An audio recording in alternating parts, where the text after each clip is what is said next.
नमस्कार, मैं हूं रुचि शर्मा। वेब3 की तमाम बड़ी खबरें लेकर हाजिर हैं हम।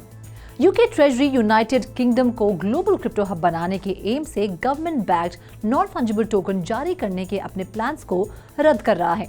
इनिशियली इसे यूके के प्राइम मिनिस्टर ऋषि सुनक द्वारा प्रस्तावित किया गया था जब वे अप्रैल 2022 में चांसलर थे।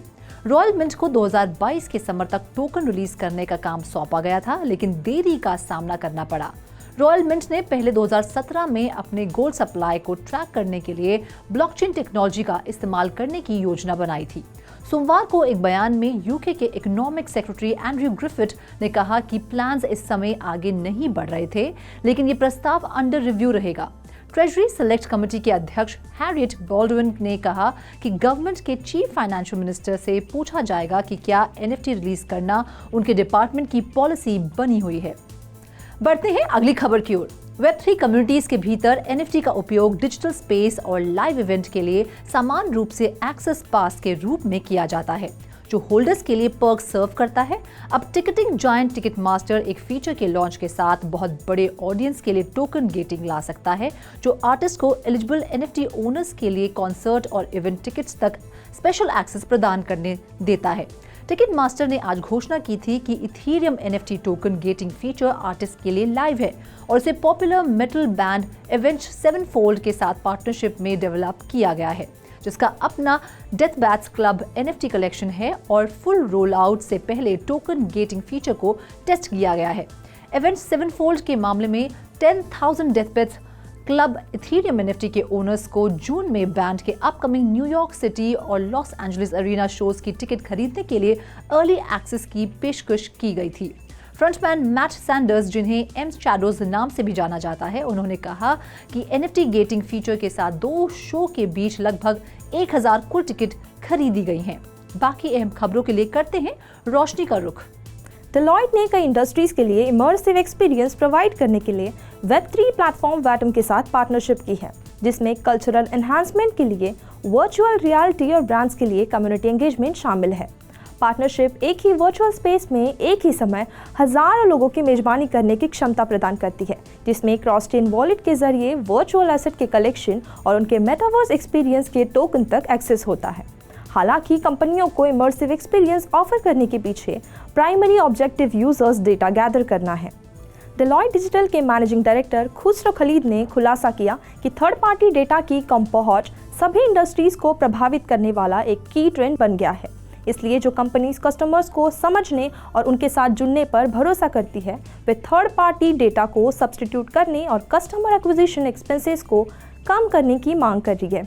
खलीद के अनुसार इमर्सिव एक्सपीरियंस की कस्टमाइजेबल नेचर कंपनियों को कई वेब3 टूल्स जैसे virtual spaces, programmable digital object, cross chain universal wallet, POS, redemption, token getting और कई बिजनेस पर्पसेस के लिए लॉयल्टी पॉइंट्स का इस्तेमाल करने की अनुमति देती है। डेलॉयट के पास मेटावर्स टूल के लिए कई आइडियाज हैं जो कंपनियों को बेनिफिट दे सकते हैं। ऐसा ही एक टूल है वर्चुअल स्पेस, जिसका इस्तेमाल इवेंट्स, मीटिंग्स और एम्प्लॉय ट्रेनिंग के लिए किया जा सकता है। ट्रेनिंग को ज़्यादा इंटरैक्टिव और एंगेजिंग बनाने के लिए virtual space gamified tool provide कर सकता है। Over to you Sandeep. Optimism आधारित लेंडिंग प्लेटफॉर्म कोकोमो फाइनेंस के पीछे डेवलपर्स ने प्रोटोकॉल पर टोकन में हेरफेर करने के बाद वीकेंड में यूजर फंड में प्रभावी रूप से $4 मिलियन की चोरी करने के बाद एक एग्जिट स्कैम किया है। कोकोमो फाइनेंस ने यूजर्स को wrap, bitcoin, ether, tether, USD coin और DAI को ट्रेड करने और साथ ही साथ बोरो और लेंड करने की अनुमति दी थी। इसने ऑप्टिमिज्म यूजर्स के बीच तेजी से लोकप्रियता हासिल भी की। रविवार की रात कोकोमो डेवलपर्स ने कोकोमो के नेटिव टोकन कोको के मेन एड्रेस से एक अटैक को कॉन्ट्रैक्ट CBTC पर डिप्लॉय किया। सिक्योरिटी फर्म सर्टिक ने कहा कि फिर उन्होंने रिवॉर्ड स्पीड सेट की। उसके एक बाद एक बोरो फीचर को रोक दिया गया और बाकी प्रोटोकॉल के साथ इंटरैक्ट करने के लिए एक मैलिशियस कॉन्ट्रैक्ट बनाया गया। CBTC इथेरियम नेटवर्क पर जारी किया गया एक रैप बिटकॉइन डेरिवेटिव है। टोकन जारी करना जो प्रोटोकॉल को झूठा विश्वास दिलाने के लिए धोखा देने के लिए इस्तेमाल किया गया था। बता दें कि सोशल मीडिया अकाउंट्स और कोकोमो वेबसाइट जल्दी से हटा दिए गए थे, जो एशियन मॉर्निंग आवर्स के इनएक्सेसिबल पाए गए। इस बीच होल्डर्स के लिए लगभग सभी वैल्यू मिटाते हुए कोको टोकन 97% गिर गए। अब बढ़ते अगली खबर की ओर। Japanese telecom KDDI corp gaming blockchain network Oasis में शामिल हो गया है, जो खुद को स्क्वायर एनिक्स होल्डिंग्स कंपनी और सेगा सैमी होल्डिंग्स इंक जैसी कंपनियों के साथ एक्सप्लोर कर रहा है और जो सोकॉल मेटावर्स की खोज भी कर रहा है। KDDI, जिसने इस महीने की शुरुआत में स्ट्रीमिंग, वर्चुअल शॉपिंग, म्यूजिक और एक डिजिटल एसेट वॉलेट लॉन्च किया था, ओएसिस के लिए एक वैलिडेटर बन जाएगा।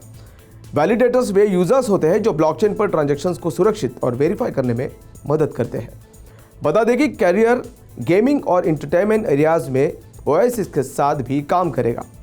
फरवरी में राइवल सॉफ्टबैंक कॉर्प द्वारा इसी तरह के कदम के बाद यह कदम पिछले एक महीने में ओएसिस में शामिल होने के लिए KDDI को दूसरा जापानीज टेलीकॉम ऑपरेटर बनाता है।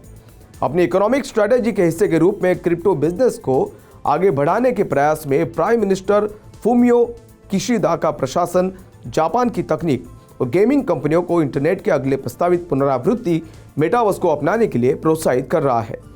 बता दें कि ओएसिस एक proof of stake public gaming blockchain फरवरी 2022 में लॉन्च किया गया था और अब तक गेमिंग फर्मों स्क्वायर एनिक्स होल्डिंग कंपनी और सेगा सहित 21 फर्मों के साथ भागीदारी की है, जो बयान के अनुसार नेटवर्क पर वैलिडेटर्स भी है। तो आज के लिए बस इतना ही। ऐसी Web3 से जुड़ी सभी खबरों को लेकर हम आपसे फिर मिलेंगे। तब तक के लिए देखते रहिए 3.0 TV।